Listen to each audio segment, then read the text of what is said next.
Carta de Paulo a Tito, capítulo 1. Eu, Paulo, servo de Deus e apóstolo de Jesus Cristo, escrevo esta carta. Eu fui escolhido e mandado para ajudar a tornar mais forte a fé que o povo de Deus tem e para fazer com que eles conheçam a verdade ensinada pela nossa religião, que se baseia na esperança de recebermos a vida eterna. Deus, que não mente, nos prometeu essa vida antes da criação do mundo. E no tempo certo, Ele a revelou na sua mensagem. Essa mensagem foi entregue a mim, e eu a anuncio por ordem de Deus, o nosso Salvador. Escrevo a você, Tito, meu verdadeiro filho na fé, esta fé que é sua e minha. Que a graça e a paz de Deus, o Pai, e de Cristo Jesus, o nosso Salvador, estejam com você. Eu o deixei na ilha de Creta para que você pusesse em ordem o que ainda faltava fazer e para nomear em cada cidade os presbíteros das igrejas. Lembre das minhas ordens. O presbítero deve ser um homem que ninguém possa culpar de nada. Deve ter somente uma esposa. Os seus filhos devem ser cristãos e não ter fama de maus ou desobedientes. Pois aquele que tem a responsabilidade do trabalho de Deus, como bispo, deve ser um homem que não possa ser culpado de nada. Não deve ser orgulhoso, nem ter mau gênio. Não deve ser chegado ao vinho, nem violento, nem ganancioso. Deve estar disposto a hospedar pessoas na sua casa e deve amar o bem. Deve ser prudente, justo, dedicado a Deus e disciplinado. Deve se manter firme na mensagem que merece confiança e que está de acordo com a doutrina. Assim ele poderá animar os outros com o verdadeiro ensinamento e também mostrar o erro dos que são contra esse ensinamento. Pois existem muitos, principalmente os que vieram do judaísmo, que são revoltados e enganam os outros com as suas tolices. É preciso fazer com que eles parem de falar, pois estão atrapalhando famílias inteiras por ensinarem o que não devem, com a intenção vergonhosa de ganhar dinheiro. Foi justamente um deles, um profeta da ilha de Creta, quem disse: os cretenses só dizem mentiras. São como animais selvagens. São uns preguiçosos que só pensam em comida. E ele tinha razão quando disse isso. Portanto, você tem de repreender duramente esses falsos mestres para que sejam sadios na fé e parem de dar atenção a histórias inventadas por judeus e a ensinamentos humanos que vêm de pessoas que rejeitam a verdade.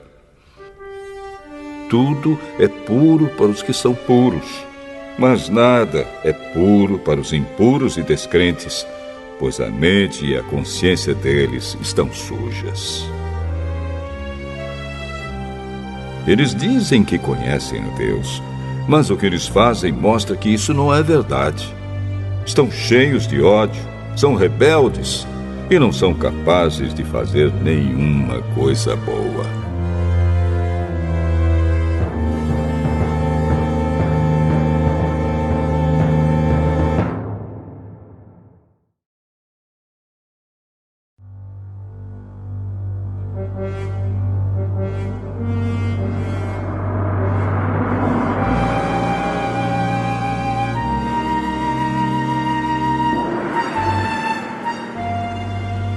Tito, capítulo 2.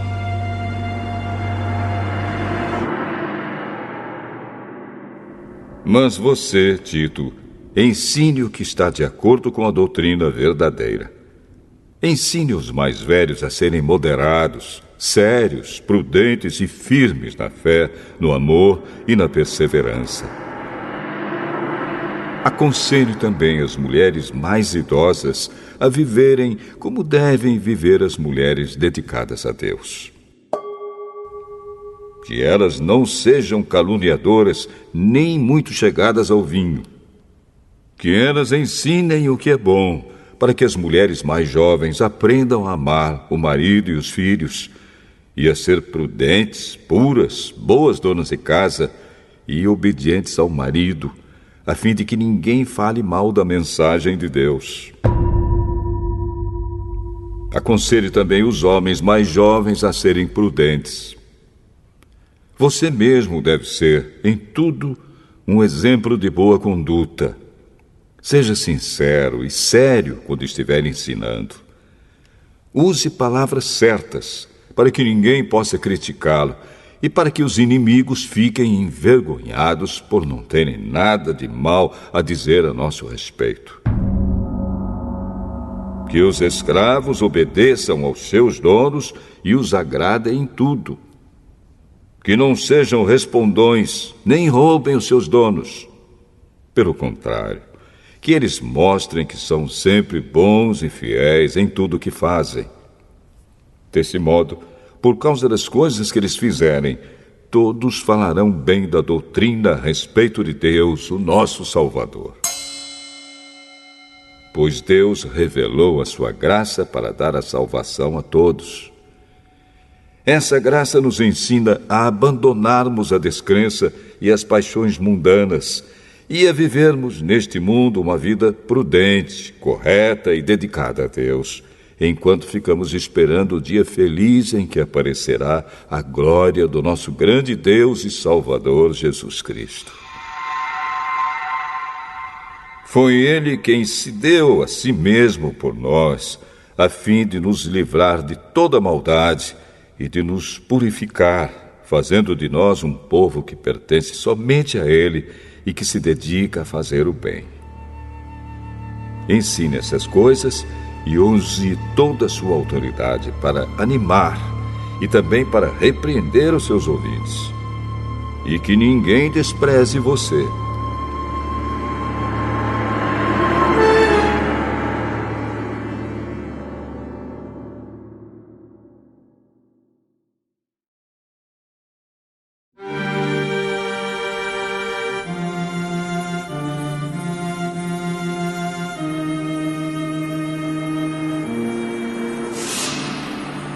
Tito, capítulo 3.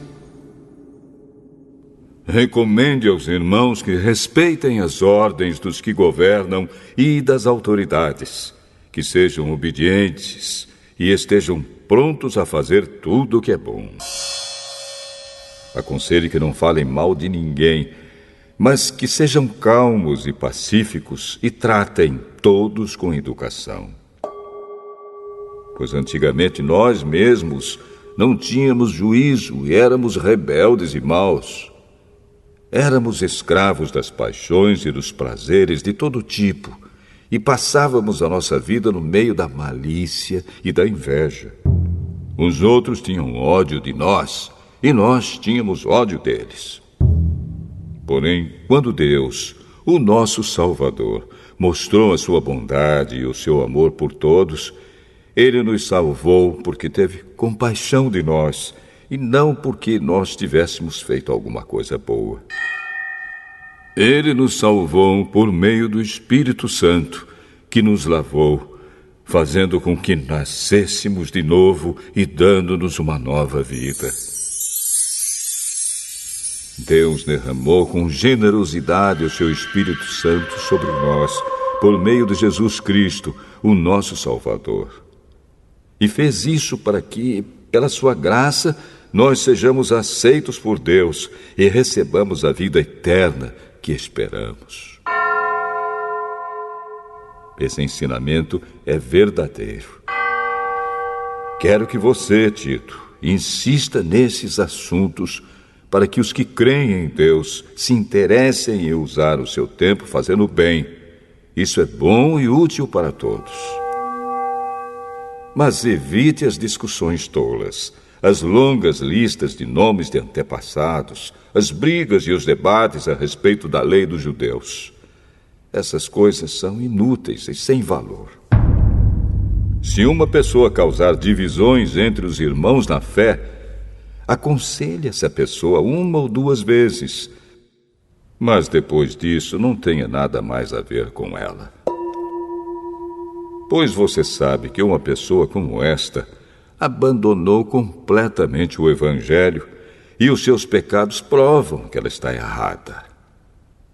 Quando eu lhe mandar o irmão Ártemas ou o irmão Tíquico, faça o possível para ir se encontrar comigo na cidade de Nicópolis, pois resolvi passar o inverno lá.